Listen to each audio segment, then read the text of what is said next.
Just a heads up, don't expect this video to be a very detailed tutorial on how I did all the effects for the short film. While I'll occasionally go into it at points, there are way more talented people online with way better tutorials if that's what you're looking for. Think of this video more like a vlog. I'm going to show you the process I went through to create this short film and show you why something that was supposed to be done in a month ended up taking almost half a year. But first things first, let's start where we ended off last time. We shot it in a couple hours, and then once we were done, time for post-production. Oh yeah, well, right after filming, I got straight into the VFX work on the short. First, I had to fix it in post, as the auteurs say. Because of time restrictions and not having the necessary equipment, I wasn't able to get the look I wanted on the short, which was a very sci-fi look with a light beam that almost looks like an interrogation light. So I went to my old pal After Effects and started altering the image. As always, there are always obstacles when you try to fix it in post without planning ahead of time. For me, the big one was the fact that this was shot on a shoulder rig and had a lot of movement, which meant the light beam and everything I added in After Effects had to move with the camera. I had not planned on tracking the camera movement, so I didn't think to place any camera trackers. It was also shot in low light, so the image is dark and not very detailed. And also, because it was in low light, I had the aperture way down, which meant most of the background that I could have maybe tracked was out of focus and blurry. Amazing planning on that one, Captain. What next? Drive the Titanic straight through the iceberg to knock out a couple minutes? To solve this issue, I really had to look for points where I could place the tracker, and whenever it would lose its position, I would have to stop and keep placing it back where it belonged. On other shots where it was impossible to find any one point, I just created a solid, made it into the shape of something solid on screen, and keyframed the position of the solid frame by frame, and then used that solid as my tracker. By the way, this took forever. The cool part of After Effects is once you're done and get to see the final image. 90% of it, however, is just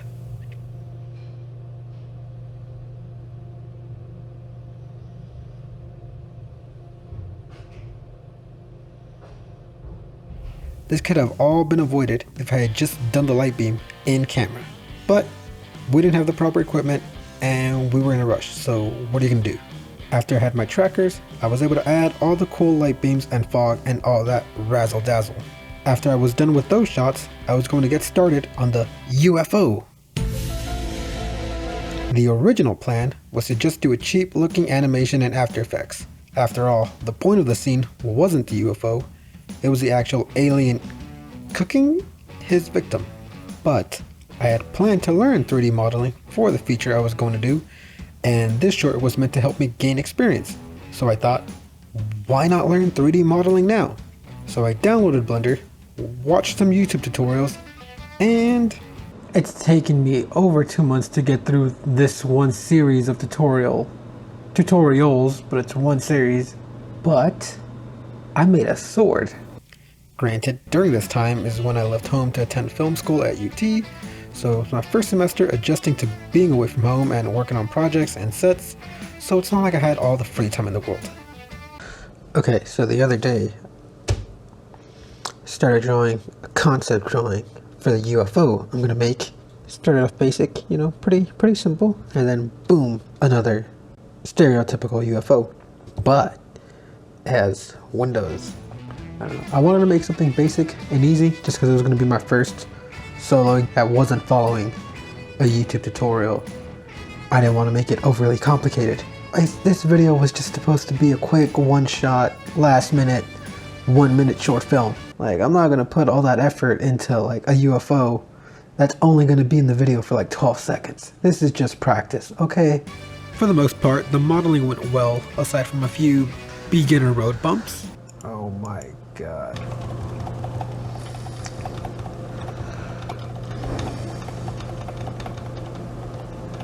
Once I was done creating my model, I used Element 3D from Video Copilot to animate the UFO in After Effects. I could have, learned to animate this in Blender, but like I said, I just want to get this out there, so, I want to learn Blender, but like, modeling a UFO is a good starter. Okay, I could do the rest in After Effects. To create the background, I used a photo I had taken of a landscape, stretched it out, blurred it, made everything dark, created a fake night sky along with fake stars, used fractal noise to create the clouds, and then used some stock pictures of actual clouds and blurred them. It doesn't look super realistic, but it works. I'm not going for 100% perfect shot right here. Like I said, this whole entire short was a last minute thing. It doesn't even have a script. The lighting sucks in the main shots, so like, why am I gonna care about a blender test? And if I obsess over a throwaway short, I'm never gonna have time to work on an actual proper short. Sometimes you just gotta, like, get things out there. As long as you're still learning, improving on certain things, it's not, it's not wasted time. Look at me drinking tea like an asshole.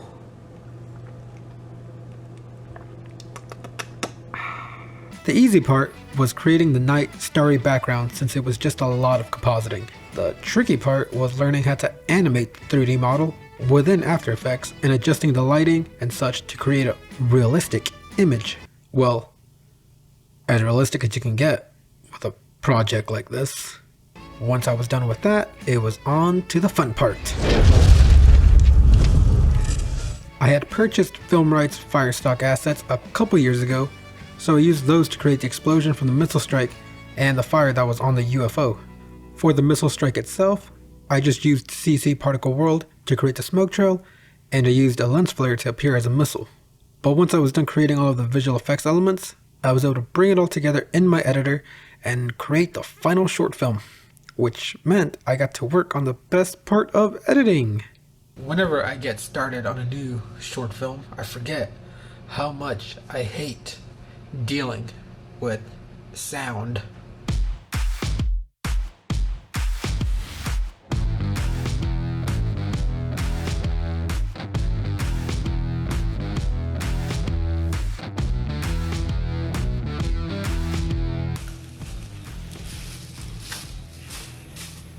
I've missed this coffee so much because I ran out a long time ago, and the only coffee they serve here in the stores they have, in the dining halls is this.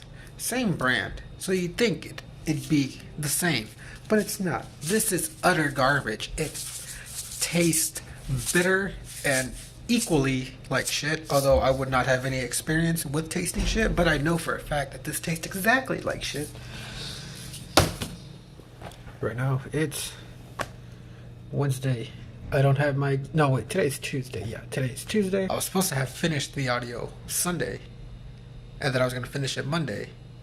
And not today. I'm saying the same thing. I don't know if I will, but that's the goal for today. I always underestimate or overestimate how quickly I can get through sound effects and audio. I feel like 80% of it is just scrolling through libraries looking for that perfect sound effect or that perfect audio file, and I hate every second of it.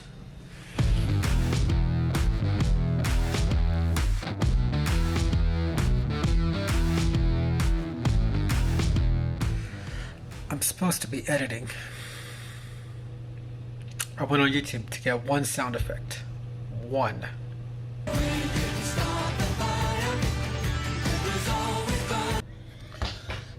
I've lost an hour, and I'm still watching it.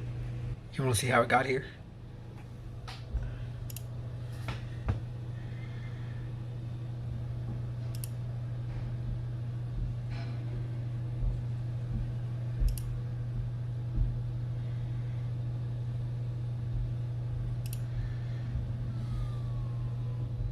That's what I was looking for. And somehow I ended up on a music video for We Didn't Start the Fire. The internet is a very dangerous thing, I'm telling you. Be cautious. Eventually, after a lot of 3D modeling, VFX, and editing, I had a finished short film. Which meant I could get started on the next one.